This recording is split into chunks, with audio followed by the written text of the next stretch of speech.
Hello दोस्त, global food security index 2021 जारी हो गया है। तो मैं यहाँ पे प्रश्न जो पूछता था आपसे पहले, वो कम्युनिटी के माध्यम से पूछता था, अपने यूट्यूब चैनल के कम्युनिटी के माध्यम से, जिस पे आप देख सकते हैं कम्युनिटी पे हमारे पास 407 प्रश्न आ चुके थे करंट अफेयर से रिलेटेड टॉपिक का या हाईलाइटेड टॉपिक का।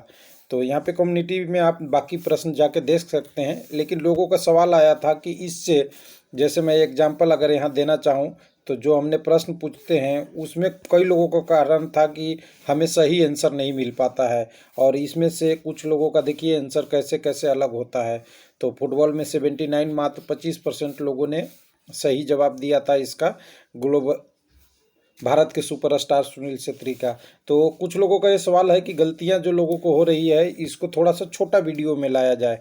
तो चलिए मैं छोटा वीडियो में लाया हूं, और इसका मेन मकसद था कि आंसर आपको पता हो जाए, क्योंकि ये टॉपिक नया होता है, कोई लोग पहले नहीं पढ़े होते हैं, तो इसलिए इसको प्रश्न के रूप में लिया जाए तो बढ़िया है। तो चलिए आपका सुझाव है, इम्प्लीमेंट करने की कोशिश करते हैं।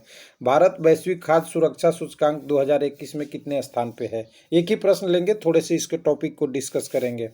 तो आपको पता ही होगा आंसर यहाँ पे 71वां है, लेकिन इससे रिलेटेड और क्या छोटे छोटे प्रश्न हो सकते हैं उसके बारे में यहाँ पे थोड़ी सी कह सकते हैं कि डिस्कशन कर सकते हैं। तो यहाँ पे एक प्रश्न आएगा कि 2021 को हटा के 2020 बनाया जा सकता है। तो 2020 में भी लगभग यही था, 71 ही था। साथ साथ में इसमें क्या हुआ था कि दो लोग साथ में थे, बस यही डिफरेंस था। 71वें नंबर पे दो कंट्री एक साथ था, लोग नहीं। 19 में क्या था तो आप जानेंगे, तो 72वें था। तो दोनों में बहुत ज़्यादा चेंज नहीं हुआ है, लेकिन दो तीन की फैक्टर है, इसके बारे में भी जानना जरूरी है कि आपके पास खाद्य है यानी भोजन है, और जब तक आपके पेट में नहीं जाता है तो कह सकते हैं उसके लिए भी इसमें एक पॉइंट है। पॉइंट क्या है कि आपकी समर्थ कितना है, आप कितना उत्पादन करते हैं, ये भी जरूरी है। एबिलिटी कितनी है, आपके पास उपलब्धता कितनी है, वो भी जरूरी है।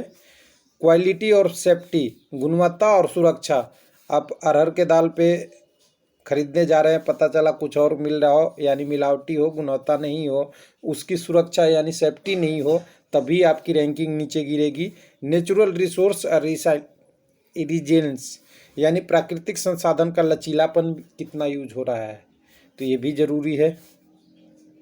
तो ये सारी चीज़ें फैक्टर है जिसके आधार पे इसका मापन होता है, और सारी चीज़ें है आपके पास उपलब्ध है, आपका उसका यूटिलाइजेशन नहीं हो रहा है, तभी आपकी रैंकिंग गिरेगी। आपकी एबिलिटी है, उपलब्धता भी है, और उसको सभी जगह डिस्ट्रीब्यूशन नहीं हो रहा है, सभी के पास नहीं पहुंच रहा है, तभी रैंकिंग गिरेगी।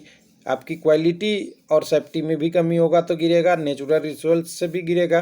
तो इसके लिए भी इन्होंने एक मानक सेट कर रखा है, कितने इसका भी रैंकिंग होता है। तो ये आपका 2020 का रैंकिंग है, इंडिया का 72वां, यहाँ पे आप 72वां देखेंगे, और ये चारों पॉइंट का इंडिविजुअल रैंकिंग है। तो चलिए रैंकिंग को नहीं हम देखते, तो यहाँ पे पॉइंट पे आएंगे, तो पॉइंट यहाँ 4 है, जैसा कि आपने बता रखा है। आपकी सामर्थ्य में भारत को रैंकिंग मिला है 80। हमारे पास सामर्थ्य कितना है यानी अफोर्डेबिलिटी में 80 मिला है, और इसके पॉइंट भी है नीचे में। पॉइंट इतना पूछा गया नहीं, केवल टॉपिक चाहिए। एबिलिटी में आपके पास, हमारे पास 29वें रैंकिंग में है, मतलब हमारे पास संसाधन बहुत है। यहाँ ध्यान दीजिएगा, हमारे पास संसाधन बहुत है, लोगों तक पहुंचने की कमी है। 29 रैंक है हमारे पास, तो हम कह सकते हैं कि अच्छे कंडीशन में यहाँ पे है। क्वालिटी और सेफ्टी में हम फिर से नीचे गिर गए, अफोर्डेबली सामर्थ्य में भी नीचे गिर गए, और नेचुरल रिसोर्स में भी ठीक ठाक हमारे पास है, सब कुछ हमारे पास अवेलेबल है।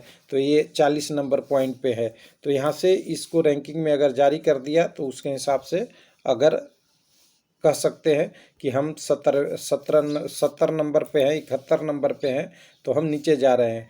तो इसको आप यहाँ से डायरेक्ट पॉइंट को उठा लीजिएगा, और यहाँ से मैं उठा के इस वीडियो के लिंक को आपको फिर से इस कम्युनिटी में डाल दूंगा, जिससे आपको प्रश्न देखने में ईजी होगा और आपका आंसर भी मिल जाएगा।